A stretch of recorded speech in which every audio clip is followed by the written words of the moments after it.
সকলে বলেন আমিন। বিশেষ অতিথি হিসাবে উপস্থিত আছেন জনাব আব্দুল্লাহ আল মামুন, জনাব আসাদুজ্জামান জামির, আরও অনেক মানুষের নাম দিয়েছেন। এখানে যাদের মাধ্যমে কোরআন কারিমের দাওয়াত নিয়ে এসেছে আপনাদের সামনে, বড় ভাই জনাব মাওলানা আবুল কাশেম, বড় ভাই জহির উদ্দিন, সামনে বসা মুসলমান ভাইরা, পর্দার আড়ালের সম্মানিতা মা এবং বোনেরা, মেয়েরা এসেছে, হ্যাঁ, প্রশাসনের ভাইরা, প্রাণপ্রিয় টাঙ্গাইলবাসী, আল্লাহর দরবারে শুকরিয়া জানাচ্ছি যিনি আমাদেরকে সুস্থ রেখেছেন এখনো পর্যন্ত। এই অনুষ্ঠানটা শুধুমাত্র যারা টুপি মাথায় দেয় তাদের জন্য না, হাদা বায়ানুল লিন্নাস। আল্লাহ তাআলা বলেন যারা মানুষ পদবাচ্চা বিবেচিত তাদের জন্য আজকের এই অনুষ্ঠান। কোরআন আমরা সবাইকে শোনাতে চাই, দল মত জাতি বর্ণ ধর্ম নির্বিশেষে। মানুষ হলেই তাকে কোরআন শোনাতে হবে। ওয়াইন আহাদুম, কোরআনে কারিমে সূরা তাওবার ভেতরে সম্ভবত আল্লাহ জানিয়েছেন, নবীজিকে আল্লাহ জানাচ্ছেন, হে নবী, যদি কোনো অমুসলিমও আসে, আপনি যখন কোরআন পড়েন, কোরআন মানুষকে বোঝান, ওই সময় ওয়াইন আহাদুম মিনাল মুশরিকিন আস্তাজারাকা ফাআজিরহু হাত্তা ইয়াসমাআ কালামাল্লাহি সুম্মা আবলিগহু মা'মানা। মুশরিকও যদি আসে কোরআনে কারিম শুনতে, যারা আল্লাহর সাথে শিরিক করে, আপনি নিরাপদে তাদেরকে কোরআন শোনার ব্যবস্থা করে দেবেন এবং তাদেরকে তাদের গন্তব্য পর্যন্ত পৌঁছিয়ে দেবেন, তারা যেন নির্বিঘ্নে বাড়ি যেতে পারে। তাহলে এই অনুষ্ঠানটা আজকে আমরা যারা আয়োজন করেছি, যদিও আমরা মুসলিম, কিন্তু সবার জন্য। কোরআনে কারিমের কাছে আসলে বিবেক যদি কারো একটু নাড়া দেয়, আল্লাহ তাকে রাস্তা দেখিয়ে দেবে। কথা বুঝতেছেন? বিবেক যদি কেউ নাড়া দিতে পারে, তাকে আল্লাহ রাস্তা দেখিয়ে দেবে। আমার আজকে রাতে আলোচনা আছে, মনে হয় রাত 9টা থেকে 10টা সাড়ে 10টা পর্যন্ত, আশুলিয়া জামগড়া। ওখানে আমি বিবেকের ওপরে কথা বলবো মনে করছি। আজকে এখানে আপনাদের আয়াত পড়েছিলাম সূরা আনআম 62-63 দুইটা আয়াত পড়েছি। আজকের আলোচনার বিষয় আল্লাহর জন্যে। এই শব্দটা ছোট্ট মনে হচ্ছে, এত কথা আল্লাহ এর ভেতরে দিয়ে রেখেছেন। আমার মনে হয় এই আয়াত দুইটাকেও যদি বুঝে আমল করতে পারেন, দুনিয়া আখিরাত তার জন্য যথেষ্ট হয়ে যাবে। এত কথা এর ভেতরে আছে, আমরা তাফসীর আকারে বের করার চেষ্টা চালাবো ইনশাআল্লাহ। যিনি আমাদেরকে সুস্থ রাখার পরে ময়দানে নিয়ে আসলেন, না কিছু লাগবে না, কিচ্ছু লাগবে না ভাই, যার লাগে তারে দেবেন, এখানে আর আসবেন না। 1 ঘন্টা সময় পাচ্ছে, একেবারে নিস্তব্ধ হয়ে বসে থাকেন। যে যত অ্যাক্টিভ হয়ে শুনতে পারবেন, আল্লাহর রহমত তার উপরে তত বেশি নাযিল হবে। কারণ কোরআনের ঘোষণা এইটা, ফাসতামিউ লাহু ওয়া আনসিতু, শুনতে হবে নিশ্চয়ভাবে এবং চুপ থাকা লাগবে। লাআল্লাকুম তুরহামুন, আশা করা যায় আল্লাহর রহমত এখানে নাযিল হবে। আমরা বিশ্বাস করি না, আর এটা পাওয়ার জন্য আমরা এসেছি।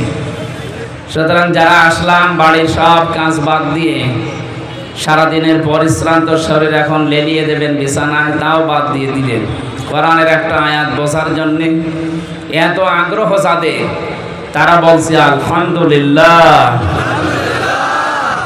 এটা যে একটা নেক কাজ, এখন অন্তত আপনার এখানে যতক্ষণ আসেন বসেন, গোনা হচ্ছে না, এই গ্যারান্টি আমরা দিতে পারি। গোনা হচ্ছে? অথচ এর বাইরে যারা চার দোকানে বসে এখনো গল্প করছে, অনেকে গিবতও করছে। গিবত করছে না? অনেকে বিভিন্ন নভেল, নাটক, সিনেমা, উল্টাপাল্টা নাচ দেখতেছে। আরও বিভিন্ন জায়গায় যারা অপকর্মে লিপ্ত আছে। এই সমস্ত মানুষের যে গোনা হচ্ছে, এতে কোনো সন্দেহ আছে? আমাদের অন্তত হায়াতের জিন্দেগিতে এখন 1-1.5 ঘন্টা যা বসে থাকবেন, আপনার আর যাই হোক গোনা হবে না। বলেন না কেন? আল্লাহ রাব্বুল আলামিন বলেন, মান জাবিল হাসানাতি ফালাহু আশরু আমসালিহা। হে নবী, পৃথিবীতে কোনো মানুষ যদি একটা নেকির কাজ করে, মহান আল্লাহ দয়া করে ওটা বৃদ্ধি করে 10 গুণ বৃদ্ধি করে দেন। অমান জাবিস সাজ্জিয়াতি ফালা ইউজসা ইল্লা মিসলাহা ওয়া হুম লা ইউজলামুন। কিন্তু কোনো মানুষ যদি জুলুম করে, অন্যায় করে, পৃথিবীতে সাজ্জিয়াত পাপের কাজ যদি কোনো মানুষ করে, আমার আল্লাহ তাকে যতটুকু পাপ করবে অতটুকু পরিমাণে শাস্তি দেবেন।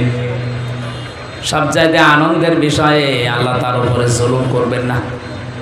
এই যে শেষের শব্দটা, জুলুম করেন না আল্লাহ, এটা যে এত নিকৃষ্ট শব্দ আল্লাহর কাছে।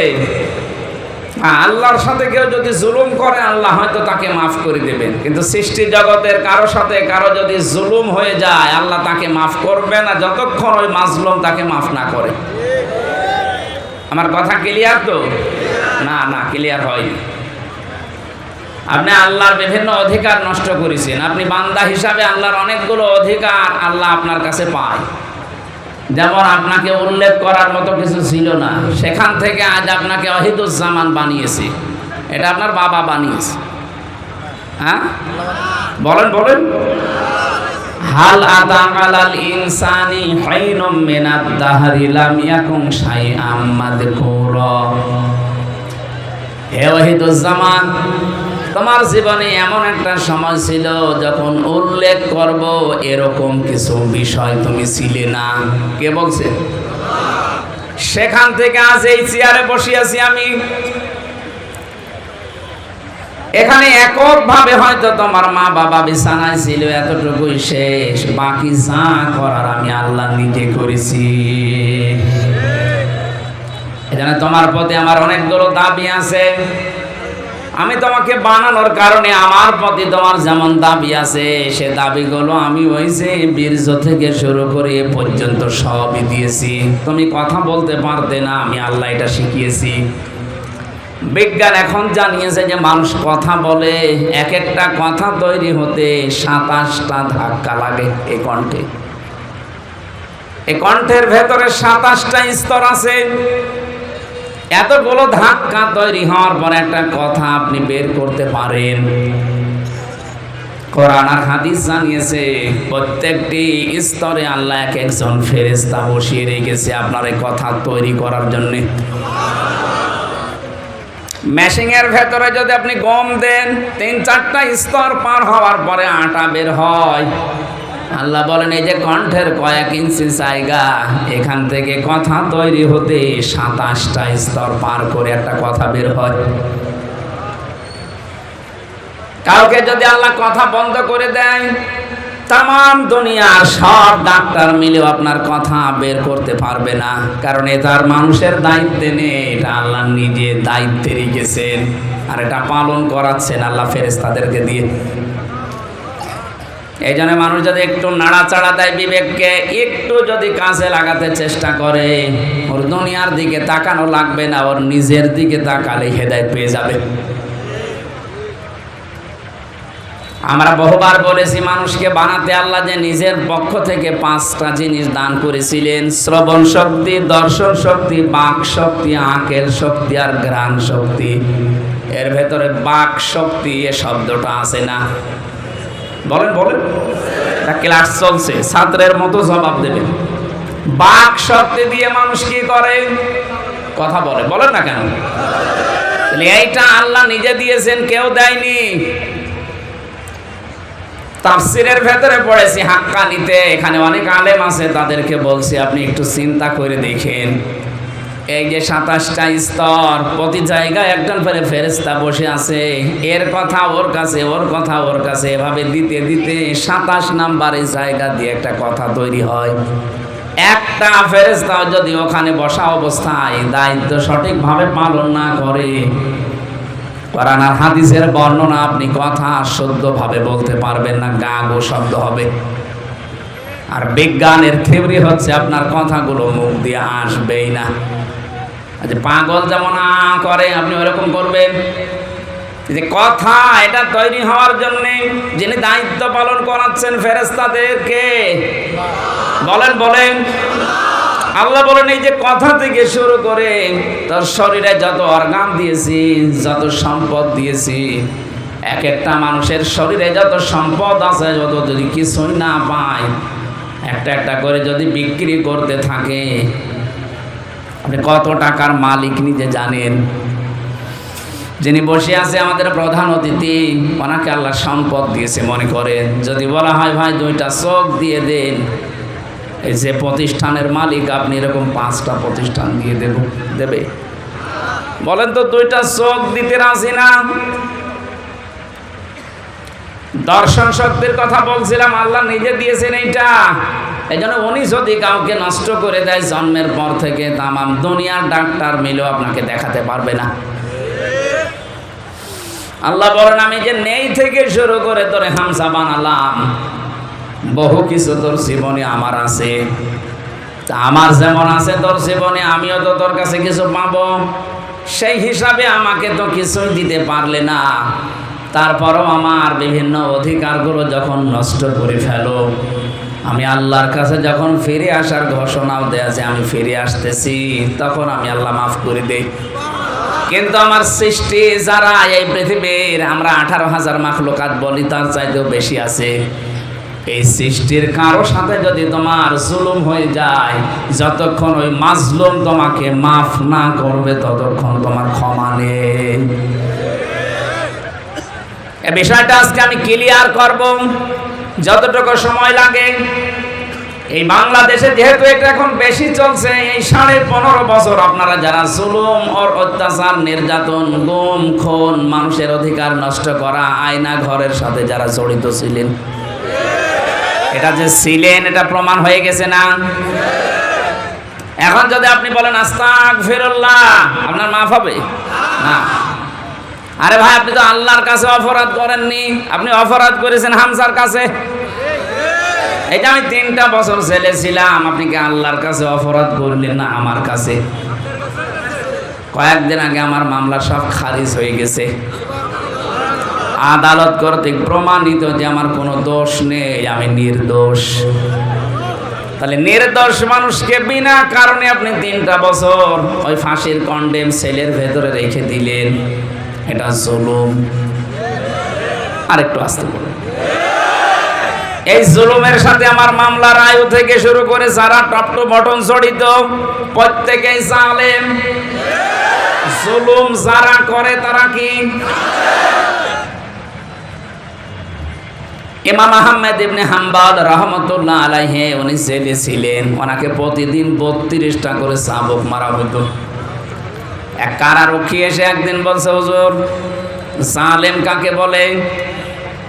জালেমদের যে বর্ণনা আপনি মাঝে মাঝে এই যে কারাগারে বসে বসে বলেন, লেখেন, তা আমি যে আপনাকে পাহারা দেই, আমি কি জালেমের ভেতরে পড়ি? আমি কি জালেমের সহযোগী হিসাবে পড়ি? আপনি একটু আমাকে বলেন তো। ইমাম আহমদ ইবনে হাম্বল বললেন, আল্লাহর বান্দা, জালেমের সহযোগী বলা হয় তাদেরকে যে মানুষগুলো যারা জুলুম করে তাদের পানি টেনে দেয়, কাপড় পরিষ্কার করে, ঘরদোর পরিষ্কার করে দেয়, নাস্তা বানিয়ে দেয়, চা টেনে দেয়। এই জালেমদের যারা এগুলো খেদমতে আছে তারা হচ্ছে জালেমদের সহকারী। আর তুমি যেটা করছো সহকারী না, তুমি নিজে জালেম। দাঁতে কামড় দিয়ে বলছে, কি প্রশ্ন করলাম আর উত্তর পেলাম কি? প্রশ্ন না করাই ভালো ছিল। আমি জানতে চেয়েছিলাম যে আমি কি জালেমের সহযোগী কিনা, এখন তো নিজেই আমি জালেম হয়ে গেলাম। এই জুলুম থেকে মুক্ত হওয়ার জন্য কি করা লাগবে? উনি কয়েকটা টিপস দিয়েছিলেন। আমার এখানে শিক্ষা দেওয়ার বিষয়, এই 15.5 বছরে যে যা জুলুম করেছেন, ওই জুলুম যদি যার সাথে করলেন তার ক্ষতি হয়ে যায়, ওই ক্ষতিপূরণ আপনাকে দেওয়া লাগবে। আমার সাথে এক ওসি ছিল কারাগারে, ওই যে নুসরাত হত্যা মামলা। আমি একদিন আমার ফাঁসির কন্ডেম সেলে বসে বসে তাওবার ব্যাখ্যা করছিলাম। উনি আমার কাছে এসে বলছে, হুজুর যে ব্যাখ্যা দিলেন, আমিও তো তওবা করেছি, দেখেন তো আমার তওবা মেলে কিনা। বলেন। যে নির্বাচন গেল, আমি বাইরে ছিলাম, রাত 12টার পর থেকে আমার যে এসআই এবং আমার যা আছে আশপাশে কনস্টেবল, এদেরকে নিয়ে আমার আন্ডারে যারা রাত 12টার পর থেকে আল্লাহর নামে আমি ভোট কাটা আরম্ভ করলাম। এই দেখেন কোরআন শরীফ আমার সামনে, এইভাবে বলছি, আমি আল্লাহর নামে ভোট কাটা আরম্ভ করলাম। ফজর পর্যন্ত কাজ করে বাক্স পরিপূর্ণ করে আমি জায়গা মতো পাঠিয়ে দিলাম। এই জন্যই তো দিনের ভোট রাতি হয়েছে। প্রত্যেক থানায় একই অবস্থা। ফজরের আজান দেওয়ার পরে গোসল করলাম তাড়াতাড়ি, ওযু করার পরে 2 রাকাত নামাজ আদায় করে বললাম আস্তাগফিরুল্লাহ। হুজুর আমার এই তাওবা হয়েছে। আর না, তাওবা হয়নি, এটা ভণ্ডামি। আরে ভাই, আপনি তো আল্লাহর কাছে দোষ করেননি যে আস্তাগফিরুল্লাহ পড়বেন, আপনি দোষ করেছেন হামজার কাছে। একটা এমপি বানাতে 3.5 লাখ 4 লাখ মানুষের রায় লাগে, আর আপনি নিজেই সব দিয়ে দিলেন। কথা বলেন না কেন? সুতরাং আমার মতো 3.5 থেকে 4 লাখ হামজার কাছে আপনি আগে মাফ চাবেন। আমরা যদি বলি ঠিক আছে যা তোরে ছেড়ে দিলাম। কিন্তু ভয়ঙ্কর বিষয় হচ্ছে, আপনি যখন থেকে ভোট কেটেছিলেন তারপরে এই কয় বছরে অনেক মানুষ এ দুনিয়া থেকে বিদায় নিয়েছে। আপনি তাদের কাছে মাফ চাবেন কি করে? সুতরাং জালেমদের অনুসারী যারা ছিল, ফাঁসিবাদের দোসর যারা ছিল, ওদের দুনিয়াও শেষ, আখিরাতও শেষ। একটা উপায় আছে, বলবো, আপনি আবার অন্যদিকে নিয়েন। কিছু মানুষের বুদ্ধি শুধু উল্টা কাজ করে মনে করে যে হ্যাঁ খুব ভালোই লাগছে, বিপদে যখন পড়বেন তখন টের পাবেন। এক লোক এরকম উল্টা বোঝা, আমি একটা ঘটনা পড়েছিলাম, চিন্তা করছে সারা জীবন মোটর সাইকেল চালায়, জামা এভাবে গায়ে দেয়, বাতাস লাগে বুকে, এমন কায়দায় জামা গায়ে দেবো যেন বাতাস বুকে না লাগে। জামার সামনের সাইড দিয়েছে পেছনে। এত জোরে মোটর সাইকেল, শেষ পর্যন্ত অ্যাক্সিডেন্ট করে মসজিদের পাশে পড়ে আছে। মুসল্লিরা ফজরের পরে বের হয়ে বলছে, কি গো, অ্যাক্সিডেন্ট করে ভদ্রলোক পড়ে আছে, তাড়াতাড়ি পানি নিয়ে আসেন। মসজিদের ইমাম বের হয়ে বলছে, কি বলো, দেখো এর অবস্থা, পানি কোন জায়গায় দিবা, এর মাথা তো পেছনে চলে গেছে। এরা যদি বাঁচাতে চাও তো তাড়াতাড়ি আগে মাথা ঘুরে সামনে নিয়ে আসো। 3-4 জন মিলে বা এতক্ষণ যদি নড়াচড়া ছিল, এখন আর বাঁচবে? আপনি সব জিনিস উল্টা বোঝেন কোন কারণে? এবার যেটা বলছি এটা হাদিস থেকে, এখানে যারা রেকর্ড করছে সারা দুনিয়ায় এটা ছড়াবে, বিশেষ করে সারা বাংলাদেশে কালকে চলে যাবে। আমার সামনে এখন এই 20,000 মানুষ না, আমার সামনে এখন 18 কোটি মানুষ। সবাইকে খুব ভালোবাসা নিয়ে বলছি, মায়া মহব্বত নিয়ে বলছি, আপনি আশা করি আপনি শুনবেন, তাহলে আপনি দুনিয়াও সফল হতে পারবেন, আখিরাতেও মুক্তি পাবেন। যারা অপরাধ করেন, জুলুম বিশেষ করে, এটা করার পরে যদি আপনি শুধু আস্তাগফিরুল্লাহ পড়েন হবে না কেন? এক সাহাবী এসেছে, মহিলা ডাক দিয়ে বলে, হে রাসূল, আমি জিনা করে ফেলেছি যৌবনের তাড়নায়, আপনি আমার উপরে বিচার করেন, আমাকে মুক্ত করেন অপরাধ থেকে, আমি পরিত্রাণ চাই। নবীজি বললেন, ঠিক আছে, গোপন কথা কাউকে বলবা না, বাড়ি চলে যাও। মেয়েটি আবার সামনে গিয়ে বলে, না, আপনি বিচার করেন, আমি মুক্ত হতে চাই। কারণ পৃথিবীতে 3টা অপরাধের শাস্তি আল্লাহ ডবল করে দেবে। কয়টা? আরো জোরে আর একবার বলেন। সূরা ফুরকান 19 নাম্বার পারা 4 নাম্বার পৃষ্ঠার 14 নাম্বার লাইনের 78 নাম্বার কি 68 নাম্বার আয়াতের প্রথম অংশে আছে, ওয়াল্লাযীনা লা ইয়াদউনা মা'আল্লাহি ইলাহান আখারা ওয়া লা ইয়াকতুলুনান নাফসাল্লাতী হারামাল্লাহু ইল্লা বিল হক ওয়া লা ইয়াজনুন। রহমানের বান্দাদের গুনাহগুণ বর্ণনা করতে গিয়ে আল্লাহ জানিয়েছেন, আমি আল্লাহর বান্দা বলে যারা দুনিয়ায় দাবি করবে, তাদের কমপক্ষে জীবনে 3টি কাজ তো থাকবেই না। আমি আল্লাহকে তারা ডাকবে, কিন্তু আমার পাশাপাশি অন্য কাউকে তারা ডাকবে না। অথচ এই কাজটা বাংলাদেশে বেশি হচ্ছে। এই যে আল্লাহ, আল্লাহর সাথে ইলাহান আখারা, অন্য কাউকে যে ডাকে, আল্লাহ বলেন আল্লাযীনা লা ইয়াদউনা, তোমরা ডাকবা না মা আল্লাহ, আল্লাহর সাথে ইলাহান আখার, অন্য কাউকে।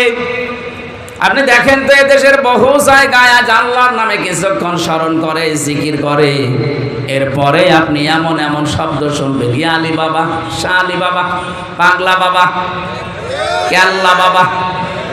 তার মানে আল্লাহকে ডাকার পাশাপাশি অন্য কাউকে ডাকলেন, আপনি শিরিক করছেন। আপনি বুঝে করেন আর না বুঝে করেন, এদেশে নেই। এগুলোর মূল হোতা যারা,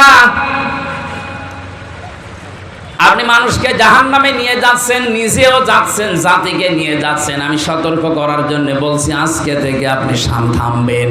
আল্লাহর সাথে অন্য কাউকে ডাকা জায়েজ নেই। কথা বলেন না কেন? আল্লাহর নামের বাদ দিয়ে অন্য কাউকে যারা ডাকে, সূরা আরাফ 180 নম্বর আয়াতের মাঝের অংশে আছে, আল্লাহ রাব্বুল আলামিন বলেন লিল্লাহিল আসমাউল হুসনা ফাদউহু বিহা ওয়া যারুল্লাযীনা ইউলহিদুনা ফি আসমাই।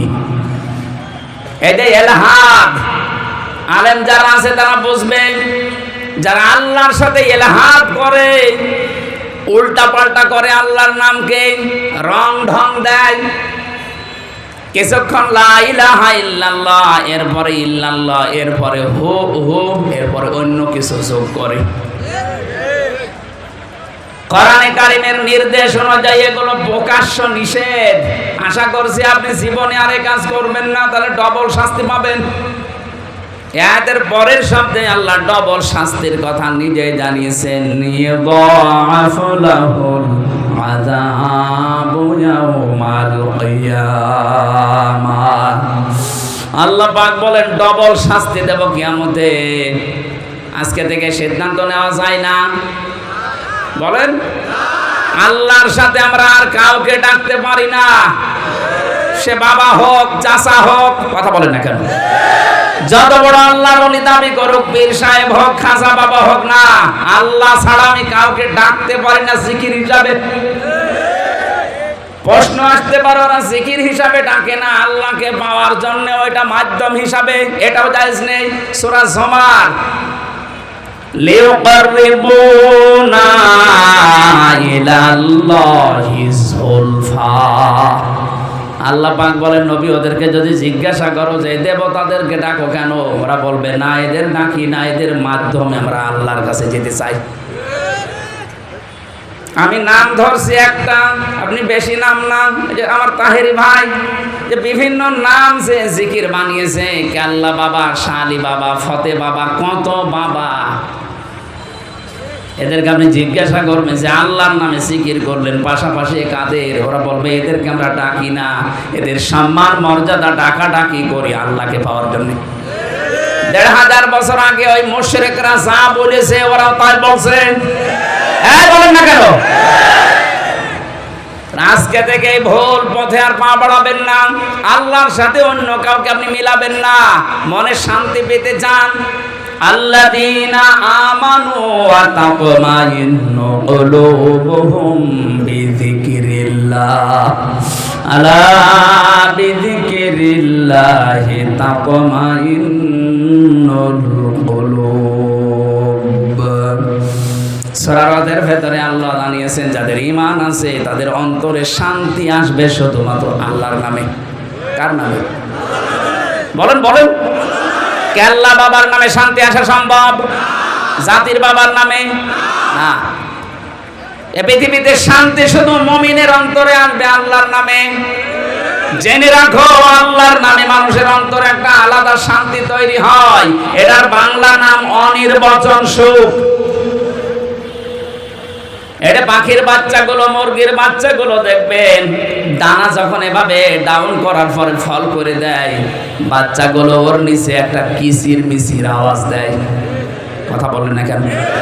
এই আওয়াজকে বাংলা ভাষায় বলা হয় অনির্বচন সুখ।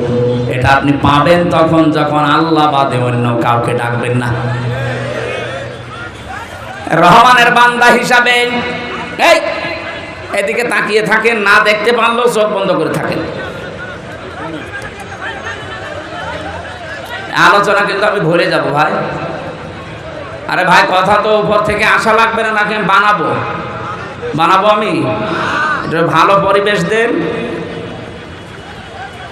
قالوا سبحانك لا علم لنا إلا ما علمتنا إنك أنت العليم الحكيم। কিছুই জ্ঞান আমার নেই, যতটুকু আল্লাহ আমাকে বলাচ্ছে অতটুকু ছাড়া। আপনি ডিস্টার্ব করলে তো ভুলে যাব। আশা করছি পরিবেশ নষ্ট করবেন না। আমার মাহফিল গুলো শুধু আমি একে খেলা করার জন্য একটা ক্লাস করাচ্ছি, আপনি যেন এটা মনে রাখতে পারেন সারা জীবন। আজকের এই সিদ্ধান্ত বাস্তবায়ন করবেন আপনার এই প্র্যাকটিক্যাল লাইফে।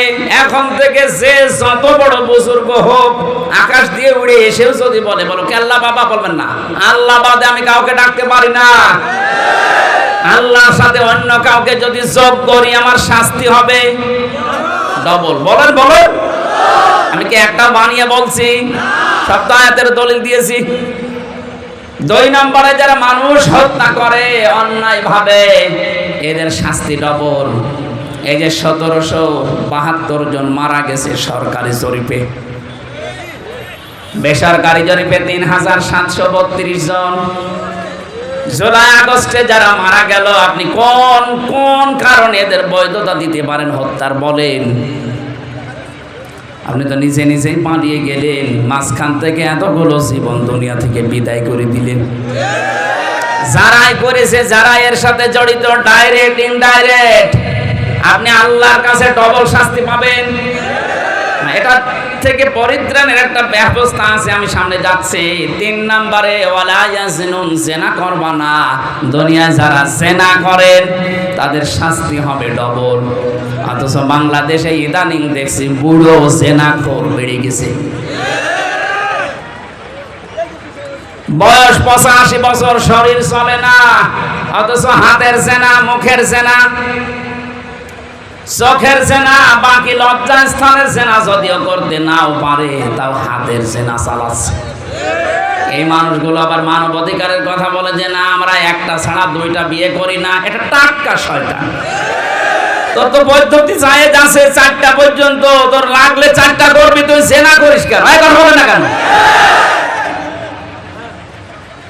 আমারে যখন রিমান্ডে 10 দিন নিয়েছিল, ওই সময় এক মুসলমান অফিসার আমারে বলছে, আপনার আকিস গ্রুপের মালিক এই যে ডাক্তার মহিউদ্দিন, উনি 4 বিয়ে করেছে, উনি মানবাধিকার লঙ্ঘন করেছে।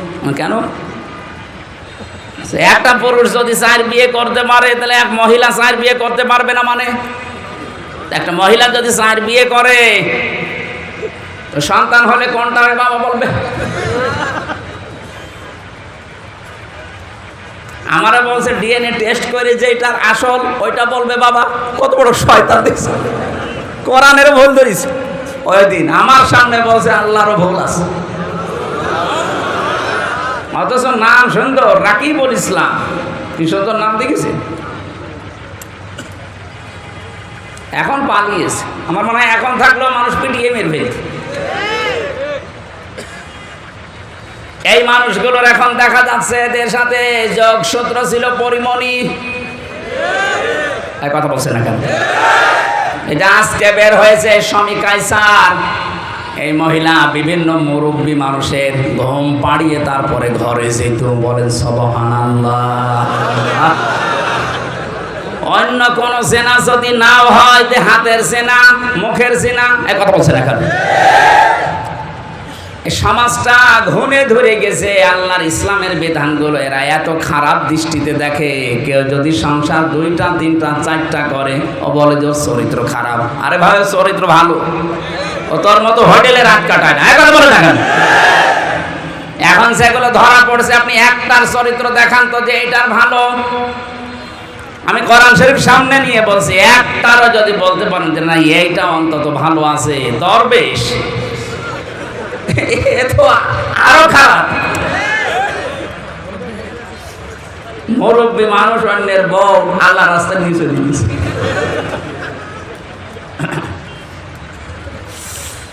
টাঙ্গাইল বাসী জেনা যারা করে তাদের শাস্তি হবে 1টা না 2টা? আরো জোরে বলেন। এই মহিলা কিন্তু জেনা করে বলেছিল, হে নবী আপনাকে আমি মুক্ত করেন, আমাকে আমি ডবল শাস্তি পেতে চাই না, কারণ আমি কোরআন নিজে জানি, কিন্তু যৌবনের তাড়নায় করে ফেলেছি।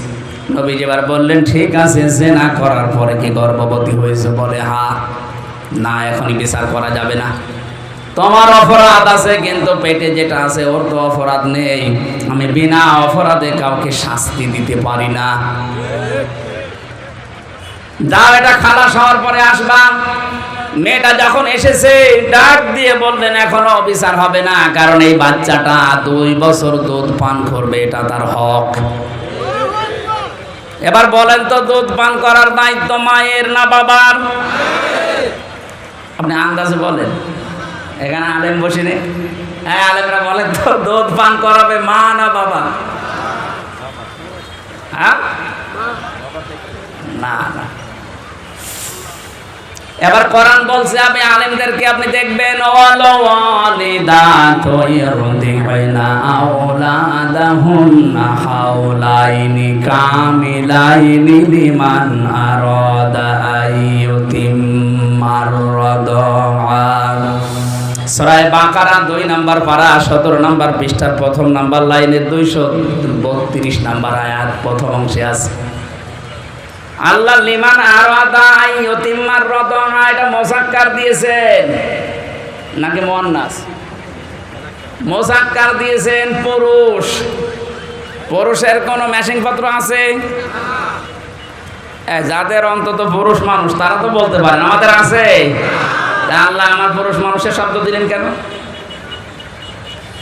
সন্তানের জন্য দুধ খাওয়ানোর যত রকমের খরচপাতি আছে, যত রকমের অর্থনৈতিক বিষয়, সব দায়িত্ব আল্লাহ বাবাকে দিয়েছেন, মায়ের কোনো দায়িত্ব নেই। উনি যদি পান নাও করায় তো ওনার গুনাহ হবে না। কথা বলেন না কেন? এই জন্য ওই জামানার নিয়ম ছিল, সন্তান হওয়ার পরে পাঠিয়ে দিত বাবা। 2 বছর আগে দুধ খাওয়ানোর যত খরচ আছে বাবার পক্ষ থেকে দেওয়া হতো। এইটাই নিয়ম ইসলামের। আমার মনে হয় মাইকে বলা এটা ঠিক হলো না, কারণ আমারও তো 40 দিন আগে একটা বাচ্চা হয়েছে। ম্যাডাম যদি লাইভ দেখে বলবে, ঠিক আছে তোমার মেয়ে তুমি নিয়ে যাও, নাই তো এক একটা মেয়ের জন্য 5 লাখ টাকা করে দেওয়া লাগবে। ও সাথে আমার তাই দেওয়া লাগবে, কারণ মেয়ে তো আমার বাঁচানো লাগবে। কথা বলে না কেন? যেহেতু আমার ম্যাচিং পত্র নেই, আল্লাহ ওনাকে দিয়েছে। সম্মানিত মা বোনেরা, আপনাদেরকে এখানে ছোট্ট একটা কথা বলছি, যারা নিজেদের বডি ফিগার, নিজের শরীর স্বাস্থ্য নষ্ট হয়ে যাবে, খারাপ হয়ে যাবে, এই নিয়ত করে সন্তানকে দুধ দিতে চান না। কোন জিনিস এক জায়গায় রাখলে, জমাট বাঁধলে কিন্তু ওটা নষ্ট হয়ে যায়। পানি এক জায়গায় রাখবেন, দেখবেন পছন্দ ধরে। কথা বলছেন, যত পানি ছেড়ে দেবেন দেখবেন স্বচ্ছ নির্মল পানি আসতে থাকবে। আর এক জায়গায় রাখেন, দেখেন 10 দিন পরে পছন্দ ধরে যাবে, নষ্ট হয়ে যাবে, পোকামাকড় তৈরি হবে। পৃথিবীর কোন জিনিস এক জায়গায় রাখলেই নষ্ট হয়। এই লোহা লক্কর এক জায়গায় রাখেন, মরিচা ধরবে, জং ধরে যাবে, শেষে ক্ষয় হতে হতে মাটি হয়ে যাবে। কথা বলেন? ক্ষমতাও এক জায়গায় রাখা ঠিক না, এটা নষ্ট হয়ে যায়। 15.5 বছরে তাই হয়েছে। আমি অত দূর আর যেতে চাচ্ছি না। মাকে আল্লাহ যে খাবারটা দিয়েছেন তাদের বুকের উপর, এটা যদি আপনি সন্তানকে না দিয়ে এক জায়গায় করে রাখেন, এইটাও নষ্ট হয়ে যাবে, শেষ পর্যন্ত ক্যান্সার হবে, কেটে বাদ দেওয়া লাগবে। যাক, আমার বিষয় ওইটা না, আমি শুধু একটা ক্লাস দিলাম। মায়েরা যদি দুধ পান না করায় গুনাহ হবে না, দায়িত্ব আল্লাহ বাবাকে দিয়েছেন। আপনি টাকা খরচ করে করবেন না, মানুষ রেখে করবেন, এটা আপনার দায়িত্ব। নবীজি বললেন, এই দুধটা যেহেতু ওর বাবা, আপনি বলতে পারছেন না কে ওর বাবা, আর যে বাবার নাম বলবেন ও বাবা তো দায়িত্ব নেবে না, কারণ সন্তানটা জারজ। কথা বলেন না কেন? নবীজি এই জন্যে বলেছিলেন 2 বছর অন্তত দুধ খাওয়াও, এবং শক্ত খাবার খাওয়া শিখলে আমার কাছে নিয়ে আসো। 2 বছর পরে রুটি দিয়ে বলছে, হে রাসূল এই দেখেন খাওয়া শিখে গেছে। ছেলেটাকে নিয়ে নবীজি একজন সাহাবীকে বললেন, এই যে তোমার দায়িত্ব দিয়ে দিলাম, নাও, মেয়েটাকে মাটির ভেতরে গেড়ে দাও। পাথর মারা আরম্ভ হয়ে গেল। হযরত খালিদ ইবনে ওয়ালিদ বলেন, এত জোরে একটা পাথর মারলাম, থিমকে দিয়ে রক্ত আমার শরীরে এসে টাচ করেছে। আমি বরদোয়া দিলাম, ভৎসনা দিলাম, ভোরও বঞ্চিত করলাম। কার রক্ত আমার শরীরে লেগে গেছে। নবীজির কানে কথা যাওয়ার সঙ্গে সঙ্গে বিশ্বনবী বললেন, থামো, এ কথা বলবা না। তুমি নবী না আমি নবী। আমি যা দেখতে পাই তুমি তা দেখতে পাও না, আর আমি যা জানি তুমি তা জানো না। এই মহিলার যে তাওবা, এই মহিলার যে অনুশোচনা এবং এই গুনাহ মাফ করার যে পদ্ধতিও দুনিয়ায় দেখিয়ে গেল, এরকম কোন জালেমও যদি পৃথিবীতে এইভাবে তাওবা করতে পারে, আল্লাহ তাকেও মাফ করে দেবেন। আমি কি বোঝালাম এই ঘটনা থেকে? শুধু সুবহানাল্লাহ, আলহামদুলিল্লাহ, আল্লাহু আকবার, নাউজুবিল্লাহ পড়া না। এদিকে তাকান। এই 15.5 বছর যারা জুলুম, নির্যাতন, অত্যাচার করেছেন, আপনি তো আল্লাহর সাথে কিছু করেননি, করেছেন জনগণের সাথে, সৃষ্টি জগতের সাথে। এই কথা বলে না কেন? যে গাছগুলো কাটার কথা ছিল না, আপনি ক্ষমতা পেয়ে গাছগুলো কেটেছেন। এরকম কাজ দেশে নেই। ওই মহিলাকে নবীজি কিন্তু প্রথমেই বলতে পারতেন, যা হয়েছে হয়েছে, আস্তাগফিরুল্লাহ পড়ে নাও। পারতেন না? বলেন না কেন? বলেছিলেন না। মানে তিনবার এসে যখন বলেছে আমি মুক্ত হতে চাই, এ গুনার শাস্তি যেহেতু ডবল কোরআন ঘোষণা দিচ্ছে, সুতরাং আমি কিয়ামতের দিন পরিত্রাণ পেতে চাই। হে নবী, আপনি আমাকে পরিষ্কার করেন। নবীজি পরিষ্কার যেভাবে করেছিলেন, হে বাংলার মানুষেরা, এ 15.5 বছরে যারা জুলুম করেছো মানুষের ওপরে, তোমাদেরকেও আমরা পরিষ্কার করতে চাই। শুধু আস্তাগফিরুল্লাহ হবে না, আপনার জন্য হাজারো মানুষ 15 বছর ঘরে থাকতে পারে নাই। হাজার হাজার মিথ্যা মামলা নিয়ে কেউ গাছতলায়, কেউ বাঁশতলায়, কেউ ধানের জমিতে রাত কাটিয়েছে। আপনি গমের সাথে, খুনের সাথে, আয়না ঘরের সাথে আপনি জড়িত। মিথ্যা মামলা নিজে দিতেন, নিজেই ছাড়িয়ে নিয়ে আসতেন, মাঝখান থেকে ওর পরিবারের কাছে 8-10 লাখ টাকা নিয়ে নিতেন। এরকম ব্যবসা দেশে ছিল না? এই কথা বলে না কেন? এই ব্যবসাগুলো যারা করে কোটি কোটি টাকার মালিক হয়ে গেলেন, এখন আপনি আল্লাহর কাছে বললেন আস্তাগফিরুল্লাহ। আল্লাহ কি পাগল হয়ে গেছে? আপনি তো ক্ষতি করলেন হামসার। আমার প্রায় 30 থেকে 32 লাখ টাকা এই 3.5 বছরে গেছে। আমি চাই এই ক্ষতিপূরণ আমাকে দেওয়া লাগবে, যেহেতু আমি নির্দোষ, আদালত কর্তৃক প্রমাণিত, আমার কোনো দোষ পাইনি। তাহলে 32 লাখ টাকা আমার মামলার আয়ু থেকে শুরু করে যারা জড়িত ছিল সবার কাছে আমার দাবি। এবং 3টা বছর আপনি ফাঁসির কন্টেন্ট ছেলে আমাকে রেখেছেন, আমিও চাই 3 বছর আপনি থাকবেন। কথা বলেন না কেন?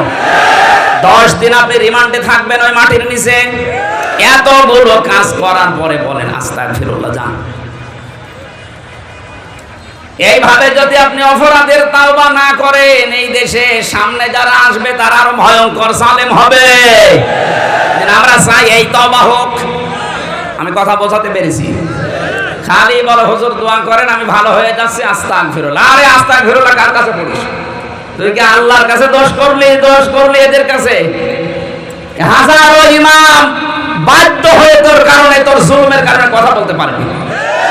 এরকম আলেম দেশে ছিল না? বায়তুল মুকাররমের মতো জায়গায় বসে বসে কোরআনের সঠিক ব্যাখ্যাগুলো যদি দিত, এই দেশটা আরো আগেই স্বাধীন হয়ে যেত। ওখানে বসে বসে ম্যাও ম্যাও করে আর কওমি জননী নাম দেয় জালেমের। জেলখানার ভেতরে মাওলানা মামুনুল হক সহ যতগুলো আলেম, 76 জন আলেম ছিল। ওরা আমার মাঝে মাঝে বলতো, এ করলো কি? এর বাবা তো ভালো ছিল, আর এই জালেমাকে একটা নৌকা পাওয়ার জন্য কওমি জননী দিয়ে দিল।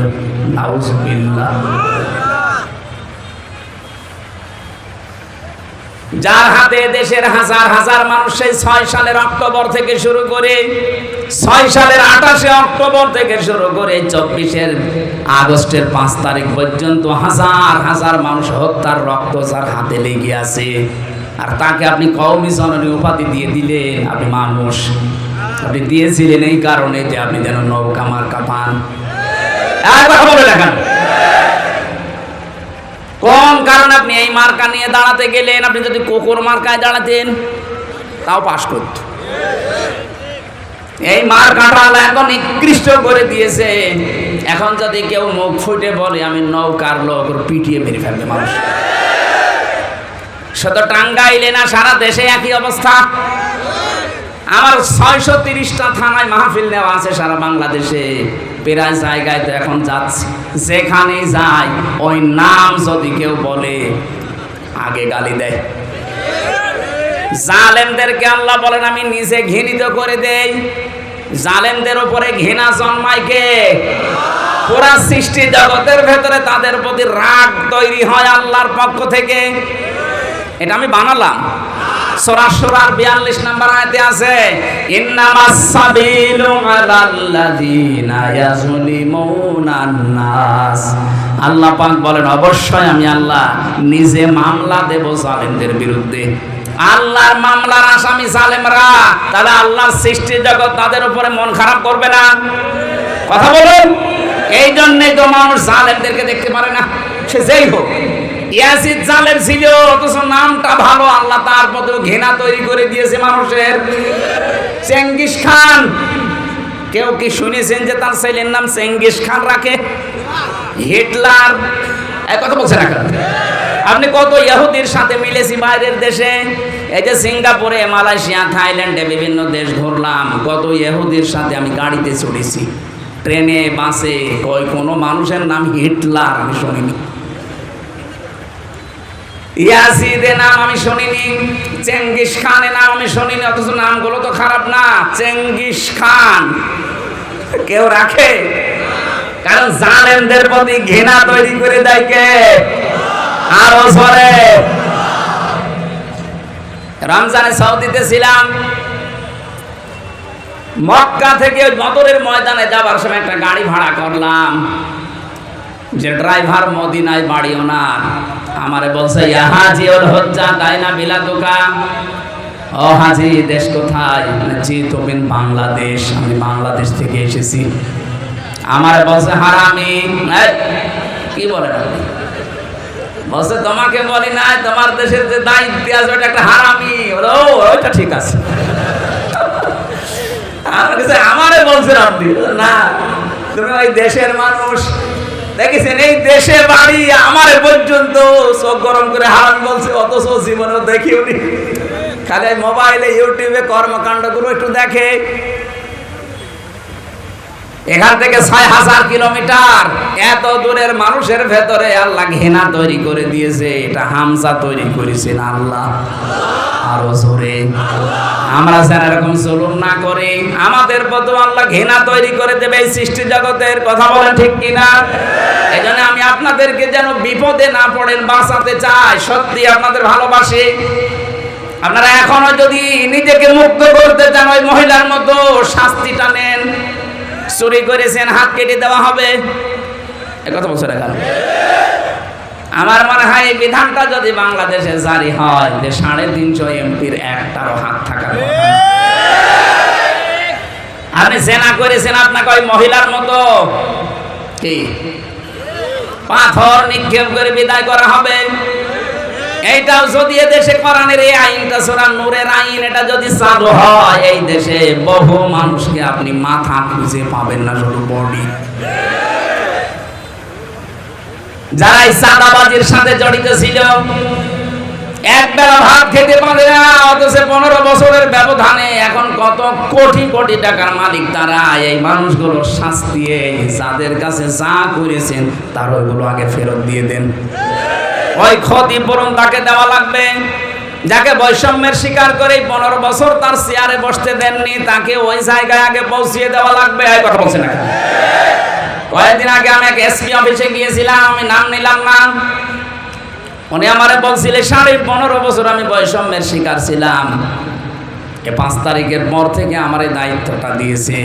তাহলে এরকম বহু মানুষ যারা বৈষম্যের শিকার হয়ে, জুলুমের শিকার হয়েছিলেন, তাদের ওই ক্ষতিপূরণগুলো আগে পোষান, তারপরে বলেন আস্তাগফিরুল্লাহ। নয়তো আপনার আস্তাগফিরুল্লাহ হবে ওই ওসির মতো, রাতের বেলা ভোট কাটে আর ভোরবেলা বলে আস্তাগফিরুল্লাহ। আল্লাহ আমাদেরকে বাঁচান। আল্লাহ বলেন আমি জুলুম করি না, যতটুকু অপরাধ করবা অতটুকুর জন্য আমি আল্লাহ তোমার শাস্তি দেব, সওয়াব গুনাহ দেব, কিন্তু আমি জুলুম করব না। আজকের তেলাওয়াত কিন্তু আয়াত একটা পরিচিত। আমার মনে হয় এখানে অধিকাংশ যারা একামতের দিন এই শব্দটির সাথে পরিচিত, এই আয়াত তারা জানেন। কিন্তু এর ভেতরে এমন গুরুত্বপূর্ণ কিছু তথ্য আছে, আমরা আবিষ্কার করার চেষ্টা চালাবো ইনশাআল্লাহ। আমাদের কষ্ট হচ্ছে, এখনো ছোট হুজুর আছে, আসতেছে, জবান খুলে কোরআনের আয়াত পড়ে না। আউযু বিল্লাহি মিনাশ শাইতানির রাজিম। বিসমিল্লাহির রহমানির রহিম।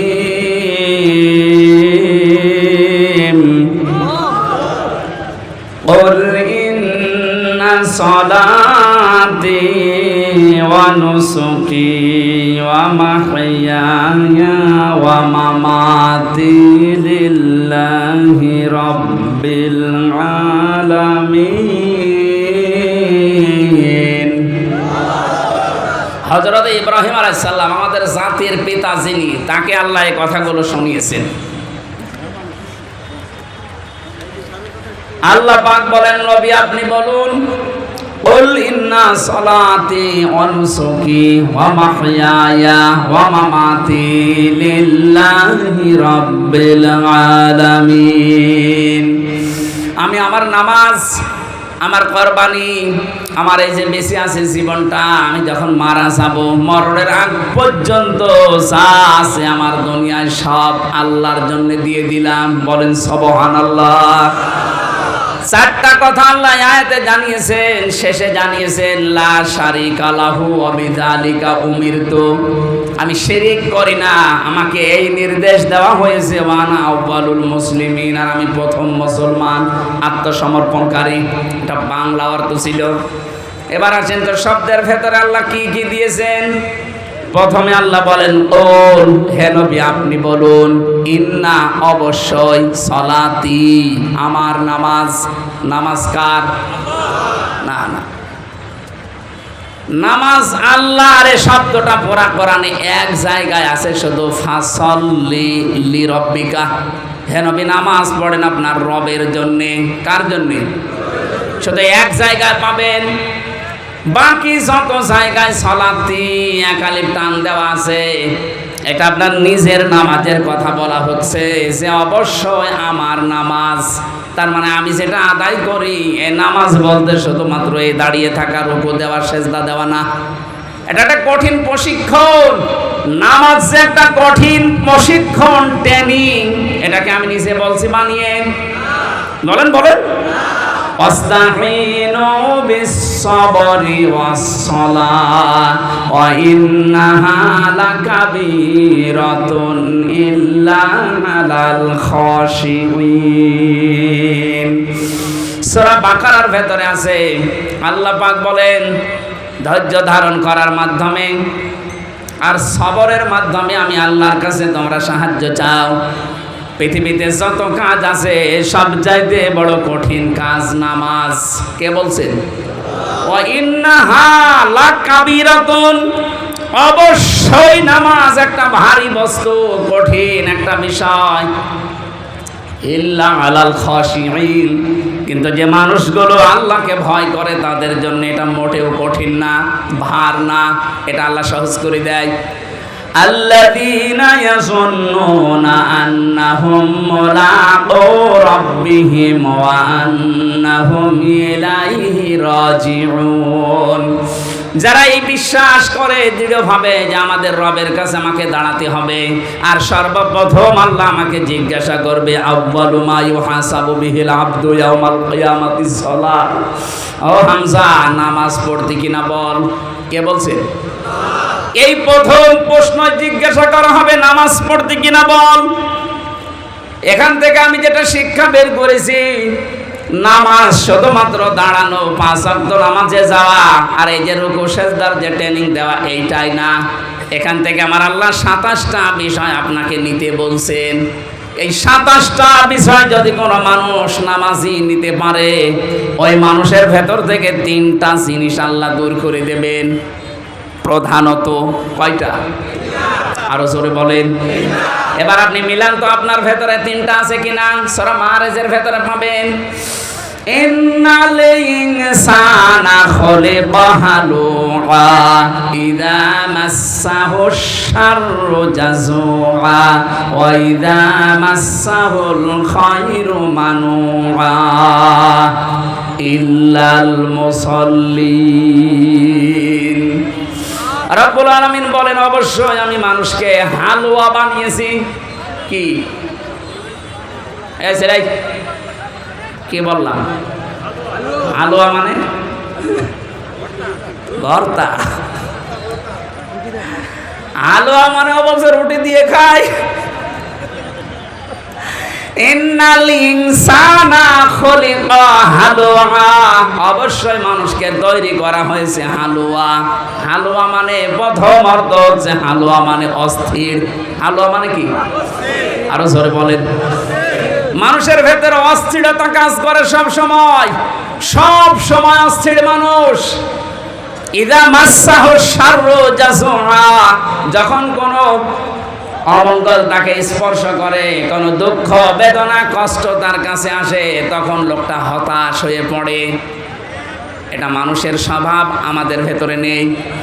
আরো জোরে বলেন বলেন। সব মানুষের ভেতরে, দুনিয়াতে 750 কোটির উপরে মানুষ, সবার ভেতরে এইগুলো আছে। মানুষ অস্থির, সব সময় ব্যস্ত, সব সময় মানুষের ভেতরে অস্থিরতা কাজ করে। 2 নম্বরে মানুষ বিপদ আপদে পড়লেই হতাশ হয়ে পড়ে। ওয়াইদা মাসসাহুল খায়রু মানুআ, মানুষ যখন কল্যাণ কিছু পায়, ভালো কিছু পায়, নিয়ামত পায়, তখন কৃপণ হয়ে যায়। এই গুণগুলো কাদের? এটা ক্লাস চলছে না? এই গুণগুলো কাদের? মানুষের। বলেন বলেন। বলতে বলতে এবার আল্লাহ বলেন ইল্লাল মুসাল্লিন, কিন্তু মুসাল্লিদের এই গুণ থাকবে না। আমার প্রশ্ন, আমরা যারা এখানে নামাজ আদায় করি তাদেরকে মুসল্লি বলা হয়, এই গুণ আমাদের ভেতরে আছে না নেই? তাহলে আল্লাহর কথা ঠিক না। আল্লাহ বলেন কোন মুসল্লি জানো? আল্লাযীনা হুম আলা সালাতিহিম দাইমুন। বলেন আল্লাহু আকবার। পৃথিবীতে ওই মুসল্লিদের ভেতরে এই গুণগুলো থাকবে না, যেই মুসল্লিরা তাদের নামাজে নিয়মিত।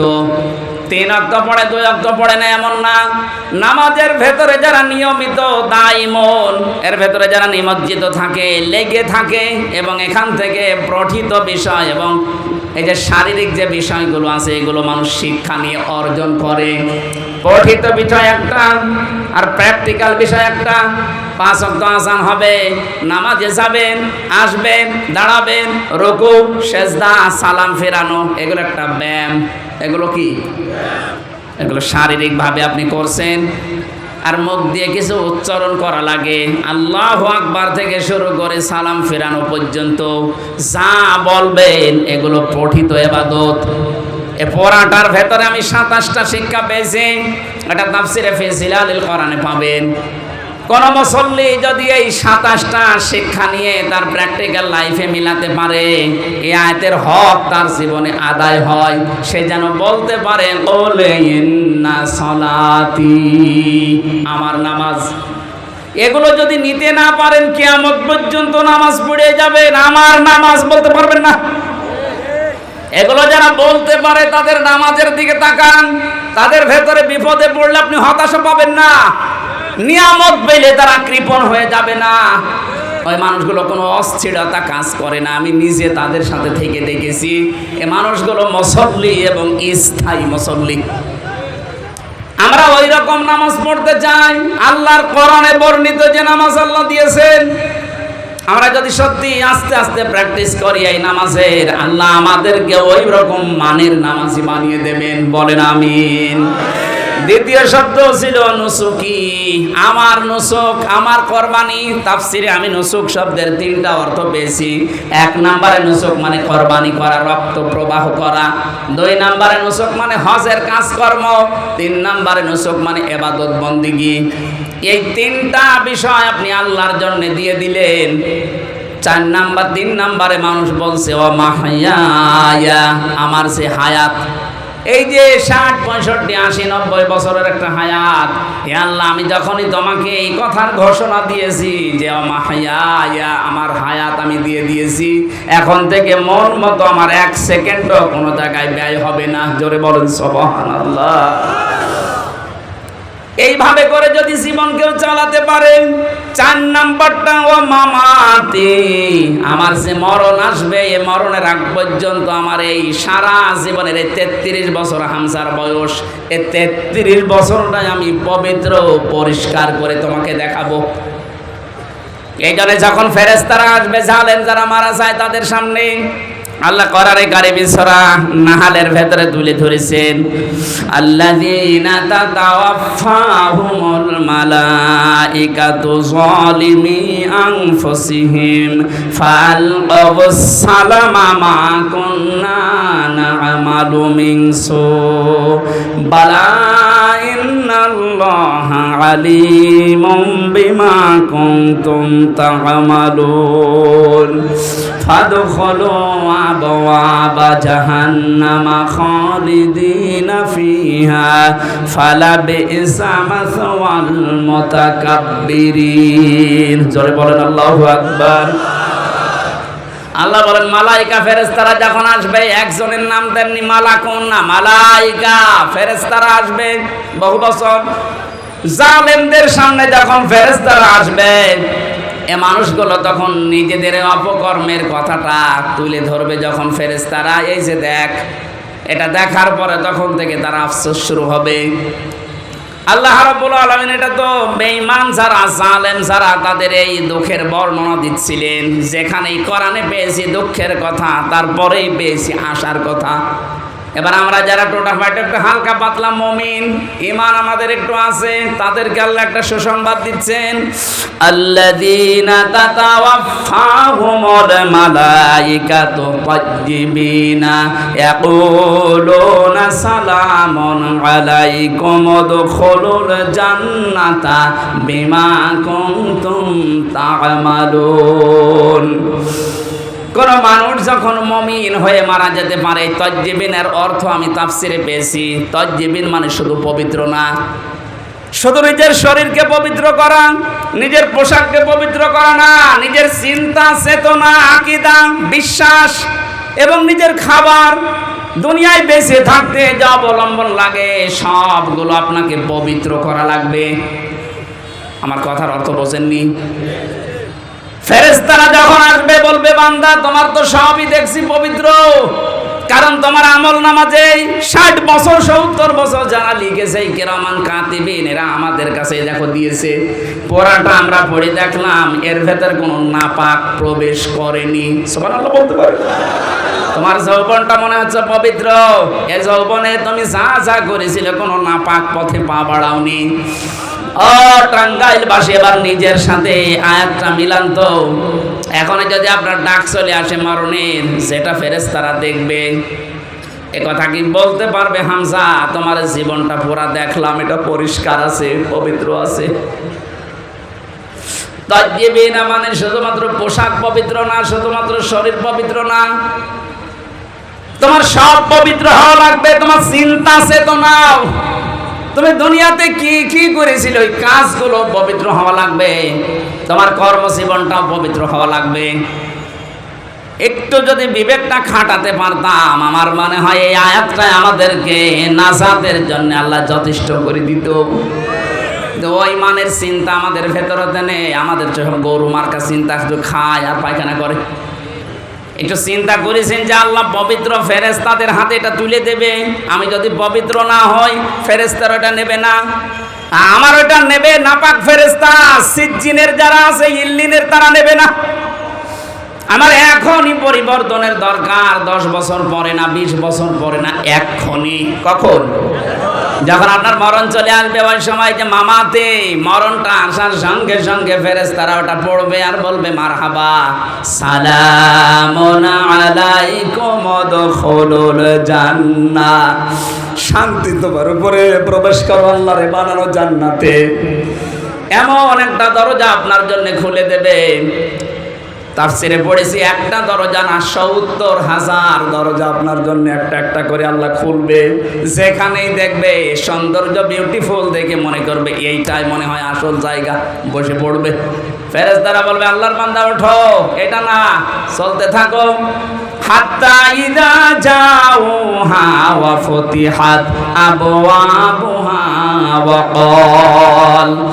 ক্বালা লাহুম খাযানাতুহা সালামুন আলাইকুম তিবতুম ফাদখুলুহা খালিদিন। এখান থেকে আমি জেলে যাওয়ার পরে আয়াতটা একটু ক্লিয়ার হয়েছে আমার কাছে। এর আগে আমি পড়েছিলাম কিন্তু বুঝি নাই। আল্লাহ এর আগে যে কথাগুলো জাহান্নামের বর্ণনা দিচ্ছিলেন, হাত্তা ইযা জাউহা ফুতিহাত আবওয়াবুহা ওয়া ক্বালা লাহুম খাযানাতুহা আলাম ইয়াতিকুম রাসূলুম মিনকুম, এটা জাহান্নামের আয়াত। জাহান্নামের কথা বলতে গিয়ে আল্লাহ দরজার কাছে যেই বাবের বহুবচন আবওয়াব দেওয়ার সঙ্গে সঙ্গে আল্লাহ খুলে রেখেছি এ কথা বলেন নাই। জাহান্নামের কথা বলতে গিয়ে আল্লাহ বলেন জাহান্নামের দরজা সব সময় ব্লক করা থাকে, বন্ধ করা থাকে। কারাগারকে যেহেতু জাহান্নামের সাথে তুলনা দেওয়া হয়, এই কথা বলছেন না কেন? ওটা আল্লাহর কারাগার, জাহান্নাম কার কারাগার? আর এটা দুনিয়ার কারাগার। কারাগারের নিয়মই হচ্ছে, জেলখানার নিয়ম হচ্ছে ২৪ ঘন্টা কারাগার বন্ধ থাকে, মেন গেটটা। যত রকমের বড় মহারথী আসুক, ফের প্রধানমন্ত্রীও যদি আসে তাড়াতাড়ি করে ঢোকাবে, ঢুকিয়ে আগে তালা মেরে দেবে, আবার বের করবে, আবার তালা মেরে দেবে। এইটাই কারাগারের নিয়ম।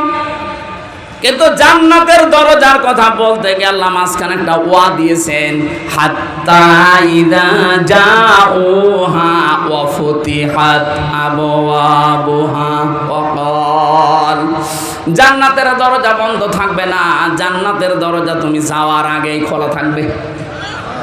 ফেরেশতারা ফুল নিয়ে, মালা নিয়ে বলবে সালামুন আলাইকুম তিবতুম ফাদখুলুহা খালিদিন, শান্তি বর্ষিত হোক, চলতে থাকো আল্লাহর জান্নাতে, প্রবেশ করো, চিরদিনের জন্য এখানে থাকো, কেউ তোমাকে বাধা দেবে না। জোরে বলেন সুবহানাল্লাহ। আমরা যদি আল্লাহর জন্য আমাদের সব কিছুই দিতে পারি, আমাদের নামাজ, আমাদের কোরবানি, আমাদের জীবন, আমাদের মরণ আল্লাহ পাকের জন্য দিলে, আল্লাহ এরকম একটা মেহমান খানা আমাদের জন্য বানাচ্ছেন। বলেন আমিন। আল্লাহ আমাদেরকে জান্নাতে যাওয়ার যে উপকরণগুলো বলছিলাম এগুলো মেনে নেওয়ার তৌফিক দিন। আমার নামাজে মনোযোগ বসে না, তাতে আমার করণীয় কি? করণীয় তো আছেই, নামাজের ভেতরে মনোযোগ না বসলে পাপ কাজ ছেড়ে দেওয়া লাগবে, এই জন্য মনোযোগ আসতেছে না। এখন আজান হবে, 5 মিনিট আছে। আমার ছোট ভাই মাওলানা রফিকুল ইসলাম মাদানী, আজকে ওরা আর আমার মাহফিলে আসলে এক জায়গায় ছিল, কিন্তু আপনারা মানে দুইটাই ভেজাল বাদ দিয়েছেন। আগামীতে আমরা আসলে আরও বেশি কথা বলতে পারবো। আর এমনি সারাদিন আজকে অনুষ্ঠান, সে ফজরের পর থেকে 12:30 পর্যন্ত অনুষ্ঠান করে জার্নি করে আসলাম। আগামীতে আসলে কথা বলবো। আজকে ওই ভাইয়ের কাছে কথা শুনে আমি যতটুকু বলেছি আল্লাহ আমাকে এবং আপনাদেরকে মনে রেখে আমল করার তৌফিক দান করুন। হাদা মানে ইনদি আলাইহি তাওয়াক্কালতু ওয়া ইলাইহি উনীব। আসসালামু আলাইকুম। আজান দেন, আজান।